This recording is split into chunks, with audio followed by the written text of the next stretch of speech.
শুরু করার পর আমরা রাত 7টা পর্যন্ত অভিযান চালাই, কিন্তু আমাদের গতকাল রাত্রি 7টা পর্যন্ত চালার পর রাত্রিতে আসলে তো ডুবুরি কাজ করা সম্ভব হয় না। তারপর আমরা চলে যাই, আজ আবার সকাল 10টায় আমরা অভিযান উদ্ধার কাজ শুরু করি।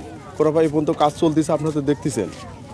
তো আমাদের যতক্ষণ পর্যন্ত লাশ না পাবে এখন উদ্ধার কাজ চলতে থাকবে। তারপর তো শীতের দিন, পানি ঠান্ডা প্রচণ্ড, তো দেখা যাক কি হয়। আমরা উদ্ধার কাজ চলতে থাকবে আমাদের। আচ্ছা, এখানে যে পড়ে গেছে এটা কি নিশ্চিত হয়েছেন আপনারা? এটা নিশ্চিত আসলে কেউ সঠিকভাবে বলতে পারে না। তো আমরা তারপরও ওনারা কয়েকজন বলছে যে এইখানে হয়তো এখানে এই ঘটনাটা ঘটছে। তো আমরা দেখি, এখন উদ্ধার কাজ চলতে আছে, চলমান। আমরা পরে জানাবো যে আসলে যদি লাশ পাওয়া যায় বা আমরা যখন পর্যন্ত না পাই তখন আমরা উদ্ধার কাজ চলমান থাকবে। কয়টা পর্যন্ত উদ্ধার অভিযান চলবে? আমাদের যখন পর্যন্ত চলে আর কি, মানে লাশ না পাওয়া যায়। একটা নির্দিষ্ট টাইম আছে, ওই টাইম পার হয়ে গেলে তো আসলে লাশটা ভেসে উঠবে বা ফাঁকে চলে যাবে। কি নাম আপনার? আমার নাম জয়নুল আবেদিন, লিডার আরিচা স্থলকাম নদী ফায়ার স্টেশন থেকে আসছি ডুবুরি।